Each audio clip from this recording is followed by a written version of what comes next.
This is it. Ito na nga pala yung pinakahihintay namin papuntang Boracay, Charis. Bale, ito na nga pala yung nakapasok na nga pala kami. At syempre, isa-isa na nga chinek yung ID namin. Yung sa akin nga, yung nagkaroon din ng problema kasi nga yung ID ko ay hindi pa nga nakaapelido sa asawa ko. Kaya naman, buti na lang, dala ko yung marriage certificate namin. For the ready talaga ang person. Paano ba naman kasi apakatamad ng taong ito? 5 years na nga pala kaming kasal ay hindi pa rin naman napapalitan yung ID ko.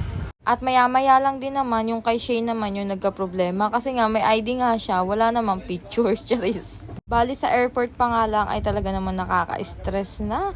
At ayun, buti na lang pinayagan din talaga pumasok si Shane kahit walang picture yung ID niya. At eto na nga yung pumasok na nga pala kami sa airplane. At ayan nga si Daddy Mel hanggang dito nga sa airplane ay nagtitingin nga ng mga pagkain.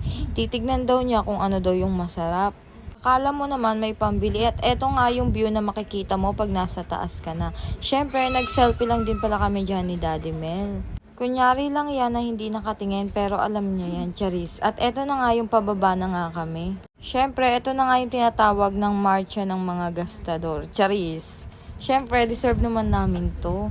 After ng ilang years na pagpapagod namin ay deserve din naman namin magpahinga, charis. Pagbaba nga namin ng airplane ay ang init nga ng nilakaran namin. Medyo mahaba din talaga yung nilalakaran namin dyan. So pinahiram lang din pala kami ng payong. At ibabalik din pala yan pagkadating mo na sa dulo. At naglakad na rin pala kami palabas papunta nga sa sakayan ng tricycle. At dyan nga ay naglakad lang din pala kami ng konti. Hindi nga pala package yung kinuha namin. Nag-DIY lang din pala kami. Syempre, video pa din pagdating sa Katiklan.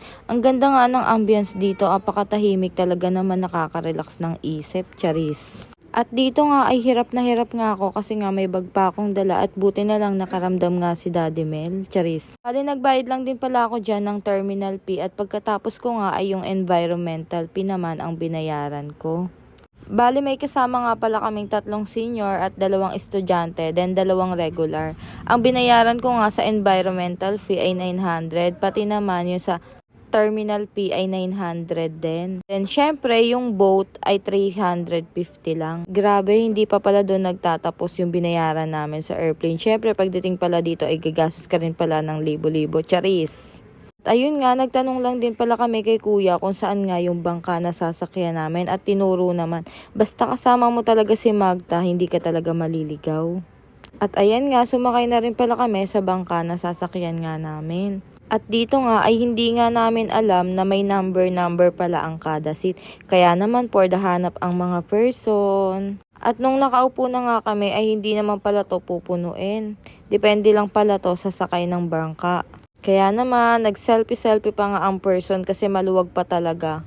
Kaya naman, yung iba nga ay lumipat nga sa gusto nilang mga upuan. At eto nga pala yung view na makikita mo kapag nakasakay ka na.